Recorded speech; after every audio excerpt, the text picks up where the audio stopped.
Hello everyone, hello aspirants, कैसे हैं आप सब और कैसी चल रही है आप सबकी पढ़ाई। और आज है 15 डे चैलेंज का डे 13 और डे 12 तक का हम पहले प्रीव्यू ले लेते हैं। तो फ्रेंड्स, मैंने जीके में जो है भौगोलिक विशेषताएं, जलवायु, अपवाह तंत्र मैं भी पढ़ रही हूँ, प्राकृतिक वनस्पति और कृषि और जनजातियाँ, उद्योग और पर्यटन केंद्र, इतना मैंने कर लिया है। और जो बचा है वो है अपवाह तंत्र और जनसंख्या। ये जो चीज़ है ये मेरी अभी बची हुई है, तो बहुत ज़्यादा मतलब बड़ा सिलेबस बचा हुआ है और 15 दिन में अभी 2 ही दिन बाकी हैं, तो इस वजह से थोड़ी दिक्कत है। लेकिन देखते हैं, अभी एक रीडिंग तो शायद मैं लगा ही लूँगी। और जेनेटिक्स मैंने कंप्लीट कर ली है, उसके एमसीक्यू बहुत सारे मतलब डीपली हैं, तो इस वजह से जेनेटिक्स को भी थोड़ा सा टाइम लगेगा। थर्ड साइकोलॉजी में मेरी दोनों यूनिट कंप्लीट है, तो यहाँ तक का टारगेट तो मैंने कंप्लीट कर लिया है।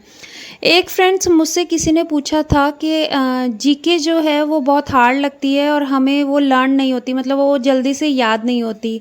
तो ये बात बिल्कुल सही है कि जीके जो है वो सब्जेक्ट हार्ड नहीं है, लेकिन हाँ, उसे हम बहुत जल्दी भूल जाते हैं। हम पढ़ते हैं, फिर हम जब दोबारा पढ़ते हैं तो ऐसा लगता है कि हम भूल रहे हैं, चीज़ें याद नहीं रहती हैं।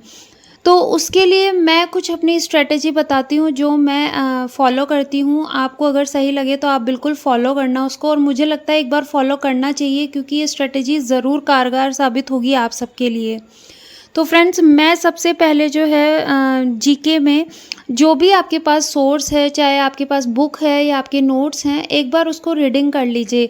जस्ट जैसे हम छोटे बच्चे थे और पाठ पढ़ते थे, रीडिंग लगाते थे, बिना कुछ सोचे बिना कुछ समझे बस एक बार रीडिंग लगा लीजिए।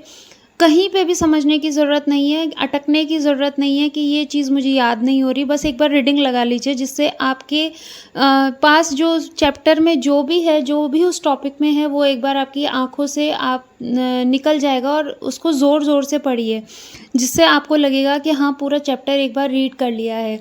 और साथ ही साथ उसको हाइलाइटर से हाइलाइट कर लीजिए, या फिर आप कुछ इम्पोर्टेंट जो भी है उसको पेन से अंडरलाइन कर लीजिए। सेकेंड स्टेप जो है वो आप ये करेंगे कि आप फिर से इसकी रीडिंग लगाइए, और अब की बार जो है, जो आपने हाइलाइटेड किया है उसको याद करने की कोशिश कीजिए। और जब आप सही मान के चलिए कि जब आप दूसरी बार रीडिंग लगाएंगे तो आपको बहुत ज़्यादा चीज़ें नोन लगेंगी कि हाँ, ये हम पहले पढ़ चुके हैं।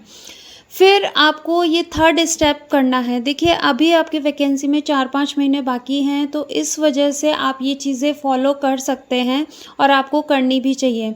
तो ये आपको क्या करना है कि आप थर्ड स्टेप में जो आपके पास प्लेन पेपर या रजिस्टर जो भी है, जो आपने हाइलाइटेड किया है, उसको आप शॉर्ट नोट के रूप में लिख लीजिए। अब मैं ये इसलिए बोल रही हूँ, शॉर्ट नोट कई लोगों को नहीं बनाने आते हैं, तो शॉर्ट नोट्स बनते हैं जैसे आपकी बुक में या रजिस्टर में 4 या 5 पेज हैं, तो वो कंपाइल होकर के केवल 1 पेज में या आधे पेज में आ जाएँ, इतना शॉर्ट आपको लिखना है। लेकिन हाँ, उस शॉर्ट के साथ साथ आपको समझ में भी आना चाहिए कि ये चीज़ें हम जो लिख रहे हैं वो हमें याद हैं कि नहीं है। ऐसे शॉर्ट नोट बनाने चाहिए कि जिससे कि आपको बुक और आपके नोट्स रिवीजन के टाइम में दोबारा उठाने ना पड़े।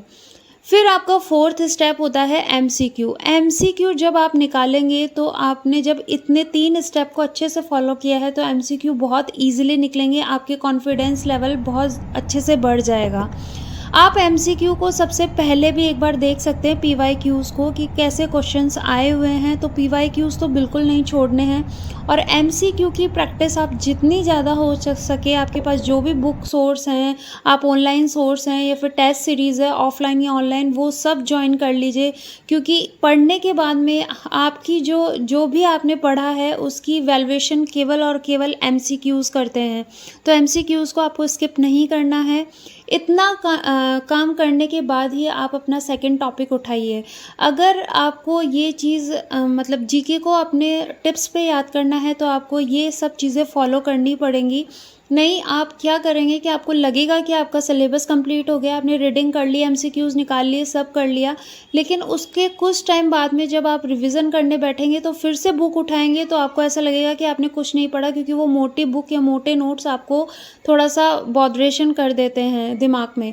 इसलिए उन सब को कंपाइल करके एक शॉर्ट डायरी या फिर आप शॉर्ट नोट्स के रूप में बना लीजिए, ताकि केवल और केवल उन्हीं को आप रीड करें और रिवाइज़ करते रहें। हाउसवाइफ्स के लिए मैं एक और टिप्स देना चाहूँगी कि आप जो है जो भी शॉर्ट नोट है शॉर्ट चिट में बनाइए, जहाँ पे भी काम करते हैं वहाँ लगा लीजिए, उसको रिवाइंड करती रहिए। और एक बेस्ट सॉल्यूशन ये है कि आप, जो मैं भी करती हूँ, आप अपनी आवाज़ में जो भी नोट्स बनाए हैं आपने शॉर्ट नोट्स, उनको रिकॉर्ड कर लीजिए और ईयरफ़ोन के थ्रू जो भी आप काम कर रही हैं तो ईयरफ़ोन के थ्रू जैसे गाने सुनते हैं वैसे आप सुनते रहिए, तो आपको उससे बहुत ज़्यादा, क्योंकि जब हमें गाने बहुत जल्दी याद हो जाते हैं तो वो चीज़ें भी हमें बहुत जल्दी याद हो जाएंगी। तो ये है जीके पढ़ने का कारगर तरीका, एक बार अप्लाई ज़रूर करके देखना, आपको ज़रूर याद होगा। और अप्लाई करने के बाद में अगर याद हो जाए तो कमेंट बॉक्स में ज़रूर कमेंट कीजिएगा, कैसे लगते हैं मेरे वीडियोज़ ये भी बताइएगा। और प्लीज़ चैनल को सब्सक्राइब करना, शेयर करना और लाइक करना बिल्कुल मत भूलिएगा। Thank you, have a nice day.